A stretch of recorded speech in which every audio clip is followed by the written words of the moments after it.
खजराना में अस्पताल के लिए भूमि आवंटित हुई है।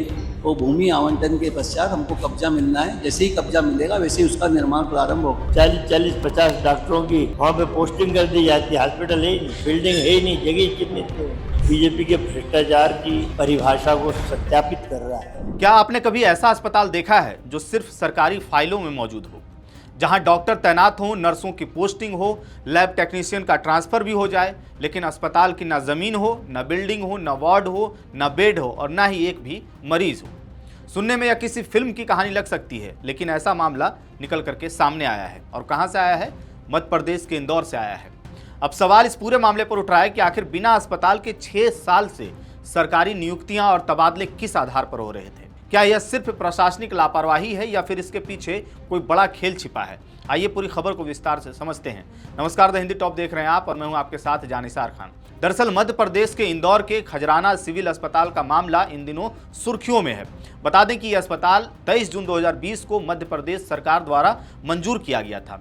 योजना के मुताबिक यहां 100 बिस्तरों वाला सिविल अस्पताल बनाया जाना था, जिससे खजराना, मूसाखेड़ी, तेजाजी नगर, बिचौली, हप्सी और आसपास के इलाकों में रहने वाले करीब 3 लाख से अधिक लोगों को स्वास्थ्य सुविधाएं मिलनी थी। लेकिन हैरानी की बात यह है कि मंजूरी मिलने के करीब 6 साल बाद भी अस्पताल की ना अपनी जमीन है और ना ही कोई इमारत तैयार हो सकी है। ऐसे में बड़ा सवाल खड़ा होता है कि जब अस्पताल का अस्तित्व ही जमीन पर नहीं है, तब उसके लिए 87 सरकारी पद कैसे स्वीकृत हुए? 30 जून को दैनिक भास्कर में छपे लवीन राव की रिपोर्ट के मुताबिक अस्पताल के लिए specialist doctor, medical officer, staff, nurse, pharmacist, lab technician और अन्य कर्मचारियों सहित कुल 87 पद मंजूर किए गए। इन पदों पर नियुक्तियां भी हुई और समय समय पर कर्मचारियों के तबादले भी किए जाते रहे। सबसे ताजा उदाहरण 15 जून 2026 का बताया जा रहा है, जहां एक लैब टेक्नीशियन का आधिकारिक ट्रांसफर आदेश खजराना सिविल अस्पताल के नाम पर जारी किया गया। यानी जिस अस्पताल ने आज तक एक भी मरीज भर्ती नहीं किया, वहां भी सरकारी पोस्टिंग जारी रही। इस पूरे मामले पर अधिकारी क्या कुछ कह रहे हैं वो भी अब जान लेते हैं। स्वास्थ्य विभाग के अधिकारियों का कहना है कि अस्पताल का भवन तैयार नहीं होने की वजह से वहां स्वीकृत कर्मचारियों को खाली नहीं बैठाया गया। विभाग के मुताबिक इन कर्मचारियों को पीसी सेठी अस्पताल, हुकुमचंद अस्पताल, संजीवनी क्लिनिक और इंदौर की एक अन्य सरकारी स्वास्थ्य संस्थाओं से अटैच कर दिया गया। यानी कागजों में वे खजराना सिविल अस्पताल से जुड़े हैं, लेकिन वास्तविक रूप से दूसरी जगहों पर सेवाएं दे रहे हैं। अब सवाल यह है कि अस्पताल आखिर बना क्यों नहीं? स्वास्थ्य विभाग के दस्तावेज बताते हैं कि अस्पताल के लिए जमीन उपलब्ध कराने को लेकर के कई बार शासन स्तर पर प्रस्ताव भेजे गए और लगातार पत्राचार भी किया गया, लेकिन अब तक जमीन आवंटित नहीं हो सकी। इसी वजह से निर्माण कार्य शुरू नहीं हो पाया है। अब इसका सीधा असर उन लाखों लोगों पर पड़ रहा है जिन्हें इस अस्पताल से स्वास्थ्य सुविधाएं मिलने की उम्मीद थी। वो बस इंतजार ही करते रहे। 6 साल बीत गए, ट्रांसफर, पोस्टिंग सब कुछ होता रहा, लेकिन ना तो कोई इमारत बनी, ना ही जमीन आवंटित हुई। मुख्य चिकित्सा एवं स्वास्थ्य अधिकारी यानी कि CMHO डॉक्टर माधव हसानी, उन्होंने कहा कि खजराना में अस्पताल के लिए जमीन का आवंटन अब तक नहीं हो पाया। इस संबंध में वरिष्ठ कार्यालय को कई बार पत्र लिखे जा चुके हैं।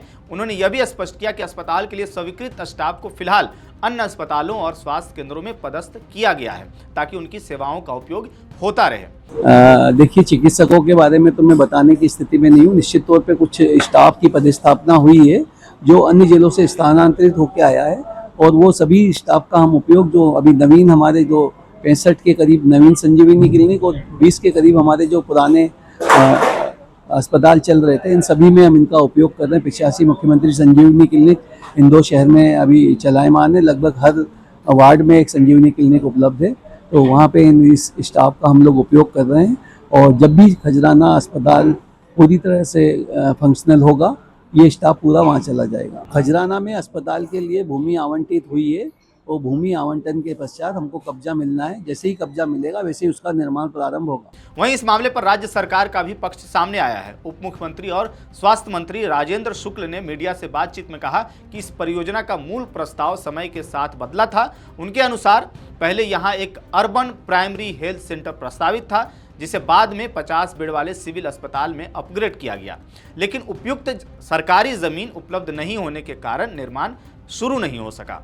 उन्होंने कहा कि विभाग के पोर्टल पर स्वीकृत पद इसलिए दिखाई दे रहे हैं क्योंकि वे आधिकारिक रूप से मंजूर हैं, CMHO को अधिकार है कि वह पैरामेडिकल स्टाफ को जरूरत के अनुसार आसपास के स्वास्थ्य केंद्रों जैसे संजीवनी क्लिनिक से अटैच कर सकते हैं।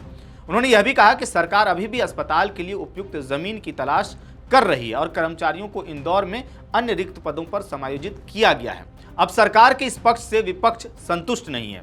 कांग्रेस के वरिष्ठ नेता और पूर्व मंत्री सज्जन सिंह वर्मा ने पूरे मामले को बड़ा प्रशासनिक घोटाला बताते हुए उच्च स्तरीय जांच की मांग की है। उनका कहना है कि जब अस्पताल की जमीन और भवन ही मौजूद नहीं है तो उसके नाम पर 6 साल से नियुक्तियां और तबादले किस आधार पर किए जा रहे हैं। उन्होंने यह भी कहा कि कांग्रेस आगामी विधानसभा सत्र में इस मुद्दे को प्रमुखता से उठाएगी। ये बीजेपी के भ्रष्टाचार की परिभाषा को सत्यापित कर रहा है। हॉस्पिटल ही नहीं है, 40-50 डॉक्टरों की वहाँ पे पोस्टिंग कर दी जाती है, हॉस्पिटल है ही नहीं, बिल्डिंग है ही नहीं, जगह चिन्हित नहीं हुई। स्वास्थ्य जैसी विषय के साथ किस तरह खिलवाड़ हो रहा है।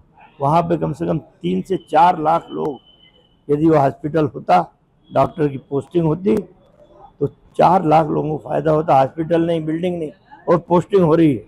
अब देखिए कि ट्रांसफर भी हो रहा है, अभी ट्रांसफर पोस्टिंग का भी खेल है, उसमें भी पैसे का लेन देन हो रहा है, तबादला उद्योग में भी चल रहा है।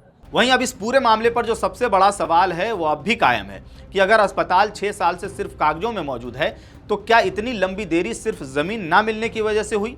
अगर कर्मचारी दूसरी जगह काम कर रहे थे तो क्या उनके ट्रांसफर आदेश उसी अस्पताल के नाम पर जारी होना चाहिए था? और सबसे अहम सवाल, आखिर 3 लाख से ज्यादा लोगों को जिस अस्पताल का इंतजार था वह 6 साल बाद भी जमीन पर क्यों नहीं उतर पाया? फिलहाल सरकार का कहना है कि जमीन मिलते ही अस्पताल का निर्माण आगे बढ़ाया जाएगा, जबकि विपक्ष इसे बड़ा प्रशासनिक घोटाला बताते हुए उच्च स्तरीय जांच की मांग कर रहा है।